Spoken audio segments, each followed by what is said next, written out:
So Fresh Baked was there on Tuesday, June 15th, the day that many of us are going to remember for a very long time. And for us, it wasn't just about, visiting without a mask or social distance. I was trying to learn some things, observe and listen, find out how the park is operating and what may happen in the future. So today I want to give you guys a quick update on some of the things that I found and some of the things I heard at the park on Tuesday. And we're going to start with rope drop. They're doing a proper rope drop again. Up until now, they had simply been letting guests in.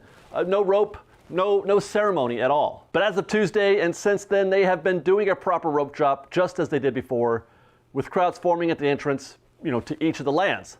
They're using Mickey's Mixed Magic music as the, ceremonial music. You won't be hearing Zippity Doo Dah at rope drop anymore. You won't be hearing it basically anywhere else in the park, except for Splash Mountain, of course. Now, the return of rope drop is great news. It's a big deal, at least for those of us who enjoy, the ceremonial aspects of going to Disneyland. I'm just sorry I missed it because I was not expecting there to be one. Luckily, we did get this footage from Fresh Baked street teamer Ariana. And this right here is one of those essence of Disneyland experiences, something that every true believer should experience as often as possible. In fact, I sometimes feel sorry for the guests who choose to come in at noon or something like that. They don't get to feel that moment when it's official, the magic begins officially and everybody's off. The return of rope drop marks a true return of Disneyland. As a matter of fact, even better, I swore I heard Peter clapping. I mentioned this in the live stream right about 9:15, 9:30 after the rope dropped. I could have sworn I heard Peter clapping. I ran up and down Main Street trying to find him. I couldn't see him, but today would have been, or I should say Tuesday would have been the first day he could return to the park. I don't know if we mentioned this before, but Peter is not technically a resident of the state of California, so they didn't want to visit, I guess, before then. But that would have been the first day he could return, and it would not have surprised me to have seen him there. Though I did not hear him or see him, obviously, in the park after that, but man, that would have been something. That would have been real magic. And I'm sorry, I got a little sentimental there with rope drop and talking about Peter too. Let's get to more practical matters. Let's talk about parking. You might have heard that the Toy Story lot opens officially tomorrow, June 18th. And that is my preferred way to enter the park. It's much more convenient, it's quicker, less stressful than parking at Mickey and Friends. And I've heard also that the Pixar Palace parking structure is going to open on Friday. Now, they haven't announced that officially, which I'm surprised because they did announce Toy Story. So this is just rumor for now, but I've heard that it's possible that the Pixar Palace structure will open on Friday as well. But if true, this is obviously a big relief for those guests who are trying to park at Mickey and Friends, because just that one entrance, and it backs up quickly. It backs up to Ball Road very quickly, especially early in the morning. So having a second means of entrance into that parking structure is a big deal. Now, they have been parking cars at Pixar Palace. They did park some there on Tuesday morning, but rather than just let people, go down the regular, down the escalators or whatever at Pixar Palace, they were pushing all the guests to enter or to leave the parking structure through Mickey and Friends. This opening I'm talking about is a regular full opening where you could park there and go down the escalators on the Pixar Palace side. And by extension, it sounds like if they did open up Pixar Palace, that you could expect the bridge to be open as well, which I love the bridge. I love that path going through the downtown Disney parking lot and then walking in from downtown to Disneyland from downtown Disney. I love that walk. And I don't know if some people like the tram walk. I like the bridge myself. I'm looking forward to testing this, but I'm going to be testing first. I'll be testing Toy Story first on Friday. We're going to be there in the parks tomorrow. And that's where I'll be parking tomorrow, hopefully, fingers crossed. So stay tuned to Fresh Bake for an update on this. We'll try to confirm it as soon as possible. And then once all three parking lots are open, Mickey and Friends, Pixar Pals, and the Toy Story lot, once all three of those lots are open, we're going to do a fairly comprehensive how to park at Disneyland video. I know this is a big deal for a lot of folks because that's the first thing, and you want to get that right. So we're gonna show you our best practices for parking at Disneyland, and where our preferred spots are, and some of the secrets and hacks that you might find in parking wherever it is, wherever you wind up going. So stay tuned for that. While we're on the topic of the parking structure, we talked about this briefly in the trip report about the trams and whether or not, people have been asking about the trams. People want those trams back. We said in that report that it's probably going to be a little while before we see those things return. They're in a state of disrepair, as it were. They have been mothballed since the park's closed. They haven't run them at all since the park's closed. So they are in need of work. They're pretty old too. So my understanding is that, just to recap, is that they either have to do a complete refurb of every tram, and that means new tires, new wheels, new batteries, paint probably, I don't know. They either need to do that or just replace the entire fleet. Considering their age, that might be the direction they're going. I can't say why they haven't addressed this sooner, while the parks were closed, for example. In fact, I still don't think that they have decided which way to go. The only thing I can think of is that it could still operate. The park still operates. The tram, guests can still walk to the park from the parking structure. So it's not like they're missing a feature. The trams don't generate revenue. The parking structure does. I can still pay my $25 to go into the parking structure, but not take the tram. Having said that, the bridge connecting Pixar Pals to downtown Disney, that doesn't generate any revenue either. So it's not like Disney's against just doing things as a convenience to guests. The trams are a convenience to guests. The bridge is a convenience to guests. It's not like they're completely against that. So I feel like that there is still, it's not a question of if. Again, it's a question of when. They just need to decide. And I feel like the only logical choice here is to just replace the fleet, because it would cost quite a bit even to refurb them, I would think, and a lot of time as well. Whatever way they go, I hope they do it soon. The trams are an integral part of our experience at Disneyland. Hopefully, I'm sure they get this as well. We love taking the tram. We do. As a guest, it's the beginning. It's the preamble to your Disneyland day. It's just as magical as anything else that you do at the park, in my opinion. And I'm sure a lot of people would agree with me. So Disney, if you're listening, bring back the trams. The people want the trams. The trams are Disney. Let's get these back online as soon as possible, please. As much as we all enjoy the walk down the tram path, at least on the way in, not so much on the way back, but as lovely as that is, it's considerably more enjoyable when you're on a Disneyland tram. And speaking of things getting back to normal, we have a few dining locations are returning either tomorrow, or actually some of them already have returned. They were doing soft openings as recently as Tuesday. Some dining locations are returning this week, and then some more in July.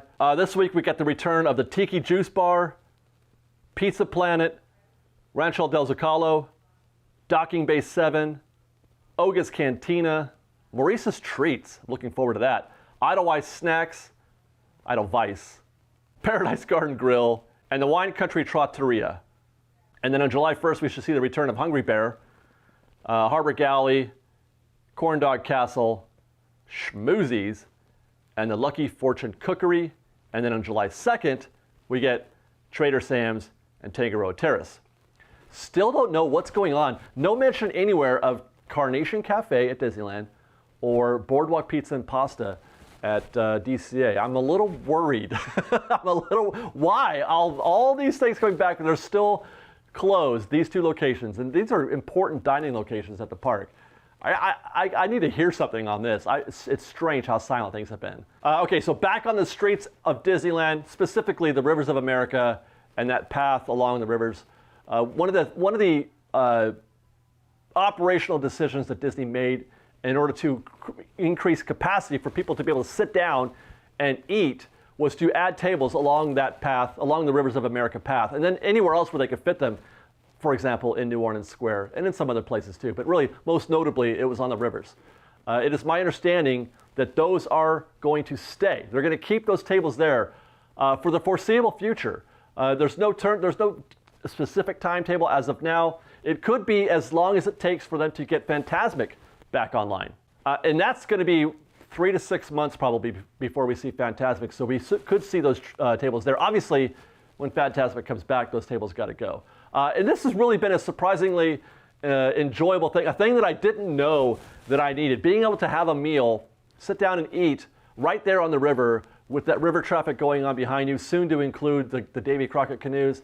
That has been one of the more enjoyable things that I've been able to take part of since the parks reopened. So I was surprised by how much I wanted to do that. And lastly, we're going to talk about 2 rumors that I've heard. First is for PhilharMagic over there in the Hollywood backlot. Now, you may have noticed that there's kind of a weird open-closed sporadic schedule that it's got going on right now. And what I'm hearing is that is because they're adding new scenes, a couple new scenes. I don't know how major these new scenes are, but they are possibly adding new scenes to this show.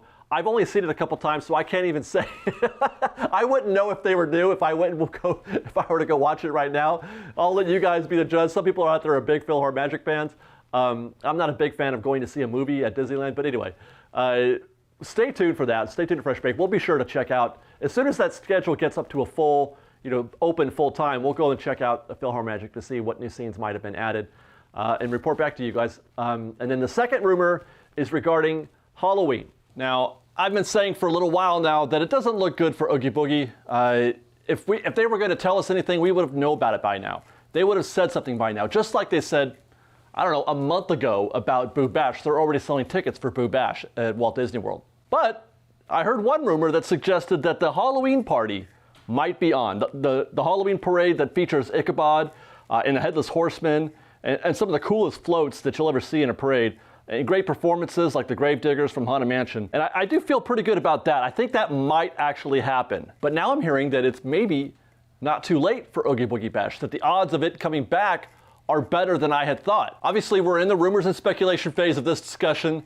and I haven't been able to verify anything beyond the initial rumors that I heard, but I'm certainly more hopeful than I was even an hour ago. And it does make sense for Disney to put all of their focus on a complete Oogie Boogie Bash, considering it takes, at least 3 or 4 months to put something like this together to get it ready. So if they were to do anything at all, it would put us into September. That's Halloween season. So maybe guests are, a time of year when guests are ready and prepared and they crave Halloween entertainment. Maybe not Magic Happens so much. But the time is now. There isn't much time left. They need all that time, those 3 months, even just getting into September, to rehearse, for the cast to rehearse, to get the floats ready, to get the whole event, to get the whole show guest ready. So if we don't hear something soon, it's probably too late for Oogie Boogie, although I do still think it is very likely, very possible for them to get at least the Halloween parade ready for the Halloween season. And for those wondering if we might get a regular day parade in the meantime, something like, Magic Happens, unfortunately, I think the answer to that question is no. As mentioned, it takes a good three or 4 months to get any parade show ready, which again puts us into Halloween season. Now, I don't think that they can do both. So if they're choosing to do the Halloween parade, they're doing so in lieu of Magic Happens. They probably want to do, let's just say they don't do Oogie Boogie and they want to give us at least that much for Halloween season. They're choosing to do the Halloween party instead of Magic Happens. Having said that, that puts Magic Happens sometime into January, because as soon as the Halloween parade and the Halloween season is over, we're going to be moving right into the Christmas season. We're going to get a Christmas parade next, most likely.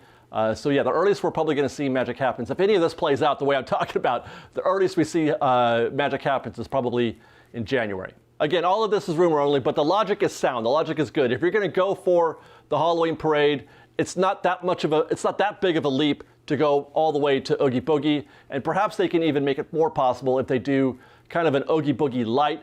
Boo Bash is Not So Scary Halloween Party light, if I understand correctly. Oogie Boogie light. I don't know what that looks like, but it better include Villains Grove, or I'm going to hold my own personal riot. That was the best part of Oogie Boogie Bash, in my opinion.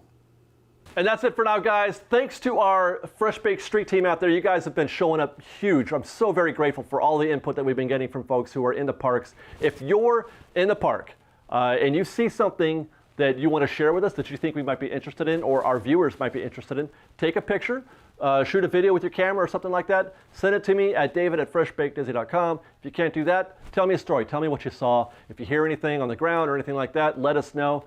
You can also DM me on Twitter at freshbakedisney, that's fresh with no E, or just add us on Twitter while you're at it, and we can take your photos there or something like that. Otherwise, again, thank you guys. Thank you very much for the street team. We appreciate you. We are very grateful for that, for the help that we've been getting. It's been instrumental in our updates, since the parks reopened. But otherwise, follow us on Instagram at _freshbaked and on TikTok at freshbakedisney.com. And if you like our show and want to show your support, you can join our Patreon campaign at patreon.com/freshbaked. And until next time, be safe out there, be kind to one another. You guys, don't ever underestimate how useful a simple kindness to a stranger can be. It can make somebody's day. So spread the kindness out there. We love you guys very much, and we'll see you next time. Fresh Baked.